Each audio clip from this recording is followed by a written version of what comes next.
Hello welcome to all. ഞാനിന്ന് വന്നിരിക്കുന്നത് നമ്മുടെ സ്റ്റിച്ചിങ് ട്യൂട്ടോറിയൽ പാർട്ട് 2 ആയിട്ടാണ് കേട്ടോ. ആദ്യം തന്നെ എല്ലാവരോടും ഒരു ക്ഷമ ചോദിക്കുവാണ്. എനിക്കിത് രണ്ടും ഒന്നിച്ചിടാനുള്ളതേ ഉണ്ടായിരുന്നുള്ളൂ. പക്ഷേ ഷോർട്സിൻ്റെ നീളം കൂടിപ്പോയി, അതുകൊണ്ട് മാത്രം ഞാനിത് സെക്കൻഡ് പാർട്ടായിട്ട് ഇട്ടതേ ഉള്ളൂ കേട്ടോ.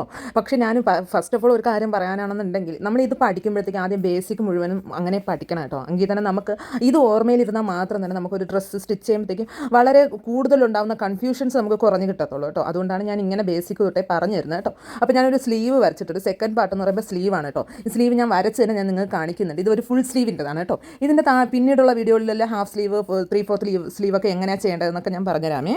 ഫസ്റ്റ് തന്നെ നമ്മൾ ഉടുപ്പ് തയ്ക്കാനായിട്ട് നമ്മൾ എന്തൊക്കെ അളവാണ് എടുത്തത് അതുപോലെ തന്നെയാണ് ഇതിനും വേണ്ടത്. അതായത് ഫുൾ ലെങ്ത്ത്, ആം റൗണ്ട്, പിന്നെ മസിൽ റൗണ്ടും എൽബോ റൗണ്ടും സ്ലീവ് റൗണ്ടും വേണം. ഞാൻ മാർക്ക് ചെയ്തിരിക്കുന്നത് കണ്ടോ, ഏറ്റവും ടോപ്പ് ഭാഗത്തോട്ട് വരുന്നതാണ് ആം റൗണ്ട് എന്ന് പറയുന്നത്. പിന്നെ ആ ടോട്ടൽ ആ കൈൻ്റെ നീളത്തിനെ ഫുൾ റൗണ്ട് എന്ന് പറയും, ഫുൾ ലെങ്ത്ത് എന്ന് പറയും കേട്ടോ.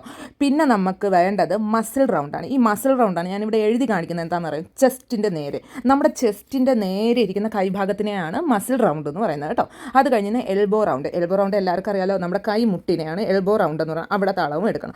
പിന്നെ സ്ലീവ് റൗണ്ട് എന്ന് പറയും. ഈ സ്ലീവ് റൗണ്ട് എന്ന് പറയുമ്പോൾ നമ്മുടെ ഫുൾ ലെങ്ത്തിന് നമ്മൾ എത്ര നീളമാണ് എടുത്തിരിക്കുന്നത് ആ നീളത്തിൻ്റെ എൻഡിനെയാണ് നമ്മൾ സ്ലീവ് റൗണ്ട് എന്ന് പറയുന്നത് കേട്ടോ. അപ്പോൾ ഇതുവരെയുള്ള എല്ലാം മനസ്സിലായല്ലോ. ഇനി മെഷർമെൻറ്റ് ബോഡിയിൽ എങ്ങനെയാണ് എടുക്കുന്നതെന്ന് അടുത്ത പാട്ടിൽ ഞാൻ കാണിച്ചു തരാം. പിന്നെ അതിനോടൊപ്പം തന്നെ നമ്മൾ ഇന്നലെ പഠിച്ച ക്ലാസ്സിലെയോ ആ ഉടുപ്പിൻ്റെ മെഷർമെൻറ്റ് കറക്റ്റായിട്ട് എവിടെയാണ് വരുന്നതെന്ന് ഞാനൊരു ജസ്റ്റ് ഒരു ഉടുപ്പ് റഫായിട്ട് വരച്ച് ഞാൻ നിങ്ങൾക്ക് കാണിച്ചു തരുന്നുണ്ട് കേട്ടോ. നമ്മളിങ്ങനെ ഒരു ഡ്രസ്സാണല്ലോ, ഈ ഡ്രസ്സിൻ്റെ ഫസ്റ്റത്തെ ഫുൾ ലെങ്ത്ത് എന്ന് പറയുമ്പോൾ ആ മുഴുവനും ലെങ്ത്ത് നമുക്ക് എവിടെ വരെയാണോ വേണ്ടത്, ഇപ്പോൾ ക്രോപ്പാണോ വേണോ, പൊക്കിൾ വരെയുള്ള ലെങ്ത്ത് എടുക്കുക, അതിന് താഴെയാണോ വേണ്ട അതുവരെയുള്ള ലെങ്ത്ത് അങ്ങ് എടുക്കുക കേട്ടോ.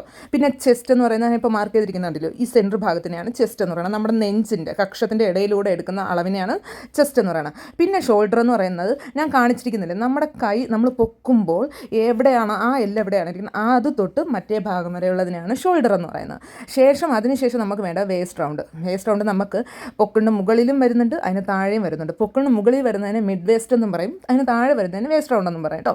ഇനി അതിന് ഹിപ്പ് റൗണ്ട്, ഏറ്റവും എൻഡിലുള്ളതിനെ ഹിപ്പ് റൗണ്ട് എന്ന് പറയും. നമ്മളിപ്പോൾ ഞാൻ നേരത്തെ പറഞ്ഞ പോലെ പട്ടുപാവടയുടെ ഉടുപ്പാണെങ്കിൽ നമുക്ക് ഹിപ്പ് റൗണ്ട് വേണം, അല്ലാത്തതിനാണെങ്കിൽ നമുക്ക് ഹിപ്പ് റൗണ്ട് വേണ്ട. ക്രോപ്പ് ടോപ്പ് ആണെങ്കിൽ നമുക്ക് വേണ്ട കേട്ടോ. അപ്പോൾ സ്ലീവിൻ്റെ കാര്യമാണ് ഇന്ന് പറയേണ്ടത്. സ്ലീവ് പ്രത്യേകം മനസ്സിലാക്കി വെച്ചോണം. മനസ്സിലാവാത്തവർ വീഡിയോ നോക്കി അതൊക്കെ ഒന്ന് എഴുതി റെഡിയാക്കി വെച്ചേക്കുവാണെന്നുണ്ടെങ്കിൽ നമുക്ക് പെട്ടെന്ന് തന്നെ മനസ്സിലാക്കി എടുക്കാൻ വേണ്ടി എളുപ്പമായിരിക്കും കേട്ടോ.